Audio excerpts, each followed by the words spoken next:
interpretar una ley o interpretar una normativa, tenemos que buscar nosotros herramientas que nos faciliten esa comprensión de la ley, esa comprensión de las normas. Y muchas veces en el propio contenido de la ley no encontramos nosotros algo que nos dé una luz o nos brinde una orientación. Entonces, ¿qué es lo que debemos hacer? Todas las leyes tienen una parte considerativa. Eso es lo que está al inicio de sus leyes. Si quieren, ustedes lo verifican. Al inicio de toda ley van a encontrar ustedes considerandos. Y en esos considerandos se va a plasmar el espíritu de la ley. Es decir, ahí se va digamos, a enunciar el por qué motivo se dictó esa normativa, por qué razón, etc. Entonces, es bien importante que sepamos eso. Y como les digo, por experiencia propia, por experiencia de compañeros, ha pasado que a veces cuesta entender una ley. Entonces, ¿a dónde nos vamos si no sabemos cuál fue el sentido, cuál fue la razón que provocó la creación de esa ley? Entonces, nos vamos a la parte considerativa. Y pregunta de examen privado, les pueden decir, mire, ¿y usted qué encuentra en la parte considerativa? Con todo gusto, Lica, ahí usted encuentra el espíritu de la ley, la motivación que dio origen a su creación, lo que pensó el legislador antes de emitir esa disposición. Perfecto. Y por último, para que estén actualizados, averígüense en esta legislatura que tenemos actualmente, ¿cuántos decretos son los que se han emitido? ¿Cuándo tomó posesión esta legislatura? Porque recordemos que no solo el presidente ostenta el poder con una temporalidad, también lo hacen los diputados del Congreso de la República y también lo hacen los magistrados de la Corte Suprema de Justicia y Corte de Apelaciones. Entonces, averígüense, eso es para que ustedes estén actualizados. Y por último, se hizo mención del famoso veto. Recordémonos que una de las ideas principales, que por cierto fue de un filósofo jurista, que hace la división de las funciones del Estado, es generar especialidad en 3 organismos.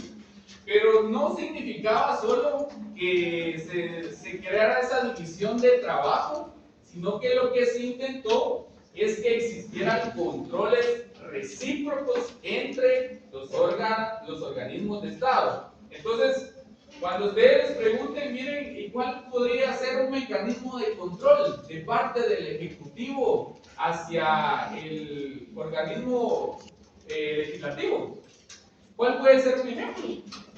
El famoso veto, ¿verdad? Porque el presidente está en la facultad de poder analizar, revisar esa disposición, y si él lo considera, veta la ley, o por supuesto, si él considera que se ajusta a la legalidad, pues no la veta, pues la puede publicar. Entonces, sí son puntos bien importantes. Y ustedes me pueden decir, bueno, ¿y el Congreso? ¿El Congreso cómo puede controlar al Ejecutivo? O deme otro ejemplo. Podemos ver el presupuesto que hablaban también. Lastimosamente, estas negociaciones muchas veces no van en beneficio de la población, no van en beneficio de los proyectos, pero sí existen esos controles, y eso lo podemos ver a través de la Constitución.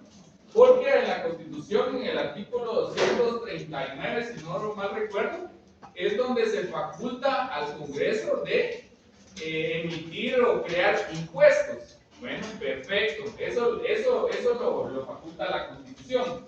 Bueno, ¿quién se encarga de crear ese presupuesto, de aprobar ese presupuesto?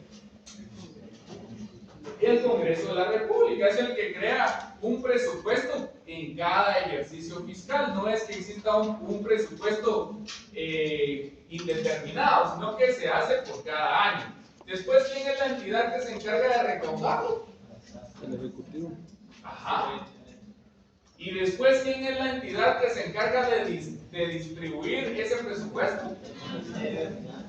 Entonces, si se dan cuenta, sí existen controles, inclusive en cuestiones políticas, muchas veces el Ministerio de Finanzas no hace las asignaciones presupuestarias a las entidades a manera de presionarlos políticamente. Entonces, son temas bien interesantes. Entonces, les pregunto, ¿tenemos alguna duda al respecto de lo que platicamos? Si no, pasa al siguiente grupo, o alguna observación. Sí, pero ahí en ese control que lleva el legislativo al ejecutivo está el presupuesto, dijo usted. ¿Perdón? Está lo del presupuesto, del control que puede llevar, ¿verdad? No, pero eso es es puramente numérico, pero un control así en referencia a las leyes que se crean. Solo el veto. El veto y nosotros que podemos plantear inconstitucionalidades, porque una ley definitivamente contraviene o tergiversa disposiciones constitucionales. Esto es lo que podemos hacer nosotros como guatemaltecos. Por favor. También podríamos mencionar las situaciones que hacen a los ministros de Estado, parte de los diputados, para poder controlar a la. Claro, y perdón, no lo escuché. Que podemos mencionar las citaciones que se le dan a los ministros de Estado como control de los diputados del Ejecutivo. Exacto, las citaciones y digamos el control por excelencia que se hace de parte del organismo legislativo al organismo ejecutivo son las interpelaciones de los ministros. Ustedes pueden ingresar al portal del Congreso y van a encontrar que hay interpelaciones de ministros. ¿Y cuál es la finalidad de esas interpelaciones? Es evaluar el trabajo que está haciendo un ministro, pues, porque se supone que él está para trabajar por la población, para darle cumplimiento a lo del bien común, y muchas veces no lo hacen. Entonces es por eso que lo citan en su caso, y si es una situación que amerite mayor gravedad, pues entonces proceden a la interpelación. Y recuérdense ustedes que ese juicio político puede traer como consecuencia, si a los diputados no les parecen las respuestas o denotan que se está realizando un mal trabajo en las carteras, puede generar la destitución de los ministros. Entonces es bien importante que ustedes manejen esos temas. Si no lo sabían, ya lo saben y lo pueden profundizar. ¿Alguna duda? Pero el Congreso siempre puede publicar la ley, aunque lo veta el presidente ya después, ¿verdad? Exacto. O sea, tiene su autonomía para poner en vigencia la ley. Eso se denomina potestad legislativa. El Congreso, después de que el presidente la vete, puede entrar a analizar nuevamente la ley. Y puede decir, la verdad es que el presidente vetó la ley, pero no tiene argumentos, no tiene motivación, entonces igual la vamos a promulgar, la vamos a publicar. Entonces, eso se denomina potestad legislativa, también está en la Constitución, en el 178, 180 creo que está. Y algo que no se nos debe olvidar también, y como sancarlistas pues nos hemos quedado pero tirados y nos hemos generado hasta vergüenza a otras instituciones, es que la ley en el artículo 174 en la Constitución nos da la facultad de poder plantear iniciativas de ley. Y les pregunto a ustedes, ¿han visto alguna vez una iniciativa presentada por los SAC? Y vayan a ver la unidad de tesis cargada con un montón de ideas fantásticas, ideas innovadoras, ideas que pueden cambiar el rumbo de nuestro país, pero no, ahí está. Esas tesis deberían servir para plantear iniciativas. Entonces es triste porque nosotros, como la Universidad del Pueblo, la única universidad estatal, deberíamos estar buscando este tipo de situaciones. Sin embargo, ustedes saben cómo se mueven las cosas en la universidad, muchos intereses, mucha política, y realmente esa parte de lo social, del compromiso con el pueblo, pues ha quedado, o hemos quedado en superdeuda, en déficit totalmente. Entonces, es bien importante que sepamos eso. Entonces, lo de las iniciativas de ley también, en el artículo, ¿qué? 174. 174. Eso se los van a preguntar también. Entonces, ¿alguna pregunta adicional? ¿Comentario? ¿Quién sería el encargado de presentar esas iniciativas? iniciativas de ley de aquí de la U, del consejo. Rectoría. Es la máxima autoridad de la Universidad de San Carlos. Rectoría. Ahora no. Ahora no. Por supuesto, el rector no la va a hacer, pero la va a firmar, ¿verdad? ¿Alguna duda adicional? Sobre las medidas de contrapeso. Bueno, es una teoría, se denomina de frenos y contrapesos. Eso se supone que ustedes lo vieron en teoría del Estado. ¿En qué consiste esta teoría de frenos y contrapesos? En que los organismos de Estado o los órganos administrativos van a ejercer controles recíprocos entre ellos. ¿Por qué existen esos controles recíprocos? Porque si no, se estaría desequilibrando el poder, se le estaría concentrando el poder a una sola dependencia, a una sola institución. Por ejemplo, un control que se realiza a todas las entidades del Estado, ¿saben cuál es? Y un control que le realiza a otra entidad. La Contraloría. Exacto. Ese se denomina, y es un ejemplo, control del gasto público. Entonces, ¿qué hace la Contraloría? Va a verificar el uso, el manejo que se le dé a los fondos estatales. Y no solo a las entidades públicas, sino que a las privadas también que manejen fondos del Estado. Entonces, ese es un control.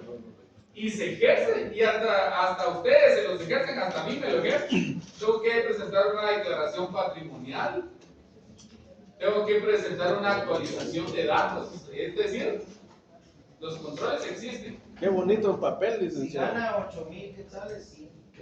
Control de derechos humanos, el control de la Corte de Constitucionalidad. O sea, sí hay controles, pero En la práctica. En la práctica, por supuesto, en la práctica es otro tipo de situaciones, pero es importante que ustedes lo sepan.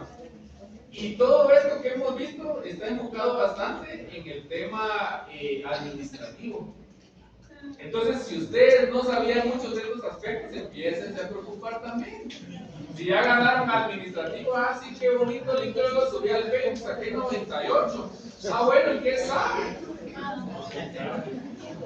Siguiente grupo, por favor. ¿La reparación digna o lo desconocían? Así, sinceramente. ¿Y saben cuál es la idea de haber, digamos, puesto en escena estos temas? Es porque son, digamos, importantes en la actualidad, y ustedes lo van a escuchar en cualquier conversatorio, en cualquier análisis, en cualquier discurso, inclusive político, lo van a escuchar, y de esa manera ustedes ya van a tener una mayor claridad en cuanto a qué se refiere. La convencionalidad, básicamente, como mencionó el compañero, se podía apreciar desde dos perspectivas, pero la que nos interesa a nosotros es de que todo juez en Guatemala, juez y magistrado, está obligado a observar todo lo que rige a nivel internacional en materia de derechos humanos. Lastimosamente, cuando nosotros vemos en Guatemala, dentro de los procesos hay muchas violaciones de derechos fundamentales. Un claro ejemplo de ello es que en Guatemala se ha creado una figura ilegal denominada prisión provisional. ¿Lo han escuchado ustedes? Sí. ¿Y lo han buscado en la ley y la han encontrado? Entonces, es una situación bien complicada porque es totalmente notorio que se está generando una violación a un derecho humano, se está violentando un debido proceso, se está violentando el derecho de defensa. Pero ¿qué sucede? Lo seguimos aceptando como sociedad, no hay, digamos, una reacción de parte de la población, o en este caso de los personajes que hablábamos con anterioridad del Congreso de la República, decir, bueno, eso no está regulado, ¿por qué se está aplicando? porque la ley únicamente estipula la prisión provisional. Y esa prisión preventiva, perdón, esa se va a aplicar ya cuando a una persona se le ha ligado a un proceso penal. Y entonces va a guardar prisión para que se pueda investigar sobre algún hecho que esté revestido de características delictivas. O está guardando prisión ya cuando una persona haya sido condenada, que ya exista una sentencia firme, ya se agotaron todos los recursos ordinarios y extraordinarios, y entonces está guardando prisión. Pero esta provisional es algo que no van a encontrar. Hay otra cuestión.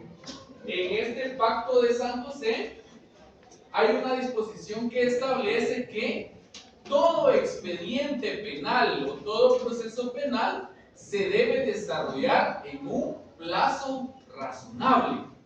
Y cuando nosotros vemos la ley, y específicamente estamos hablando del ámbito penal, si nosotros vemos los plazos que se preceptúan, los plazos que se establecen ahí, ¿en cuánto tiempo consideran ustedes que se podría tener una sentencia firme en un expediente? Desde su etapa de iniciación hasta su finalización. ¿Cuánto creen ustedes? Díganme tentativamente. 6 meses. Ajá, porque hay un famoso plazo que le dice que las autoridades policiales deben poner a disposición a una persona sindicada. Hay otro plazo para que el juez competente o juez natural escuche al sindicado. Perfecto, después hay otro plazo de investigación, hay una etapa intermedia, una etapa de debate, impugnaciones, si lo queremos ver. Pero ¿qué pasa? Acá en Guatemala, y lo mencionó la compañera, alguien que habló del sistema penitenciario, hay personas que están guardando prisión de años y años. ¿Creen ustedes que eso es justo? Hay otros que están guardando prisión que ya cumplieron su condena, pero como no existe un abogado que les pueda gestionar su libertad, pues ahí siguen guardando prisión. Entonces, hay muchas cuestiones que en definitiva son de observancia obligatoria para los jueces, para los juzgadores, para los magistrados, pero, como decía el compañero, una cuestión es la que está regulada y otra es la que se da en la realidad. Pero, cuando ustedes sean jueces, cuando ustedes sean magistrados, deben de observar siempre toda la normativa internacional. El Pacto de San José es famosísimo y en la clase anterior hablamos un poco de la justicia en derechos humanos desde el ámbito internacional. Y tal como lo decían ellos, que también me pareció bastante acertado, que para que ustedes puedan acudir a esas instancias, primeramente se deben agotar acá todos los medios de impugnación, todos los recursos, tanto ordinarios, extraordinarios y constitucionales, ¿verdad? Cuando estamos hablando de la acción constitucional de amparo. Entonces debe agotarse todo eso para que ustedes puedan acudir a una instancia internacional. Eso es con relación al control de convencionalidad. Entonces a ustedes ya no los van a agarrar en un estado de ignorancia cuando mencionen este término, porque ya tienen ustedes una referencia en qué consiste. Si se cumple o no se cumple ya es una cuestión que merece un especial análisis, pero nosotros vamos a llegar un día a esas instancias, ustedes van a tener un órgano jurisdiccional a su cargo y es importante que ustedes observen todos esos convenios internacionales. Los jueces pasan mucho tiempo en capacitaciones, en conversatorios, en talleres, porque necesitan estar actualizados respecto a los convenios internacionales. Entonces, yo en algún momento me preguntaba por qué los jueces se mantienen en curso que hay un taller, por qué están tan enfocados en ese tema. Y conforme pasó el tiempo me di cuenta que era por el tema de la convencionalidad y también por el tema de que debemos estar actualizados como abogados y notarios. Hay una frase bien trillada, no sé quién la creó, quién la inventó, Si ustedes lo saben, pues lo pueden decir, pero dice que el abogado que no lee, cada día es menos abogado. Y es totalmente cierto, ustedes tienen que estar actualizados. Ahorita en el ámbito penal hay una figura que se ha estado utilizando con bastante frecuencia y está basada en una disposición de aceptación de cargos. ¿La han escuchado? ¿Ya la leyeron? Si no la han leído, léanla. ¿Qué va a pasar cuando llegue su cliente que tiene un problema penal y definitivamente sí cometió el delito o definitivamente es lo que más conviene a sus intereses? Ustedes tienen las herramientas legales para aplicarlo. Y entonces, si estamos desactualizados, definitivamente vamos a fracasar. Por último, la reparación digna. Para que lo entendamos de manera sencilla, es el resarcimiento a una persona.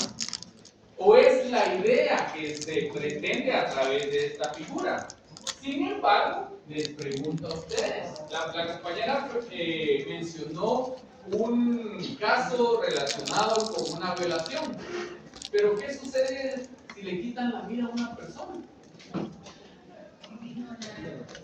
¿Será que por medio de 20,000 quetzales, 50,000 quetzales, será que con eso van a compensar la vida de esa persona? No, ¿verdad? No lo van a compensar. Sin embargo, pues la idea del legislador es que de cierta manera haya una compensación por ese delito que se cometió. En la reparación digna, muchas veces los jueces de sentencia mandan, por ejemplo, a levantar una estatua, a que la persona que fue condenada, pues, si cometió un delito de violación, pues entonces, aparte de la condena, ya sea de la pena de prisión o de multa, también tiene que cumplir con el tema de la reparación digna. Y si fuera el caso de una violación, entonces puede decir, pues, ¿sabe qué? Existe una manera de dignificar a la persona que fue violentada en sus derechos. Por supuesto, ese derecho no va a ser restituido, jamás. Pero le dice, ¿sabe qué?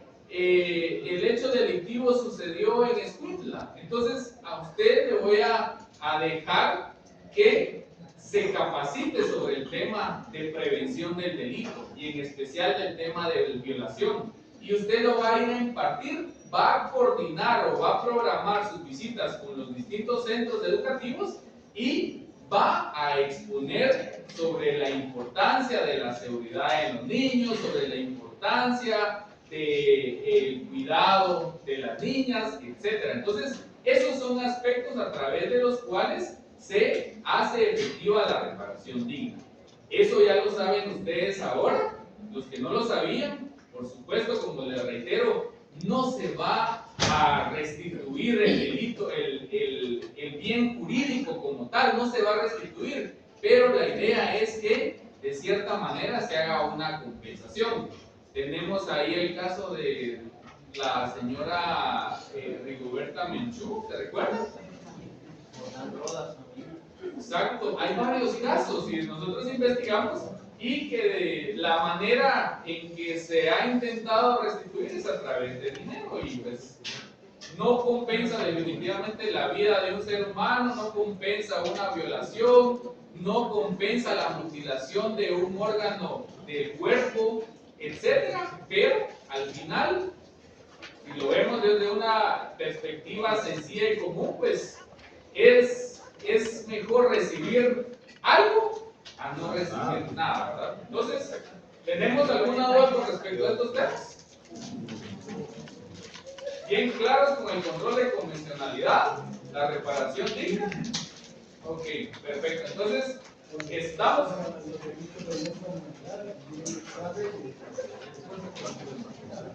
Sí, exacto.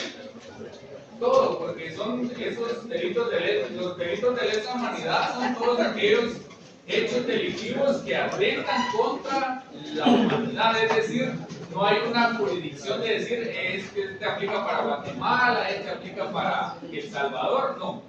Solo algo bien importante que deben anotar, eso es para saber. La Organización de Estados Americanos está conformado por 35 estados, que lo mencionaron acá, y como yo creo que ustedes están recibiendo internacional público, si no se los han dicho, pues apunten. Tienen que saber también cuántos estados integran la organización, la ONU, perdón. 193, 195, no lo recuerdo con exactitud. Pero tienen que saberlo. ¿Cuánto? Y entonces dejamos la clase hasta el día de hoy. Sigo a la espera de las preguntas, por favor, si me las pudieran trasladar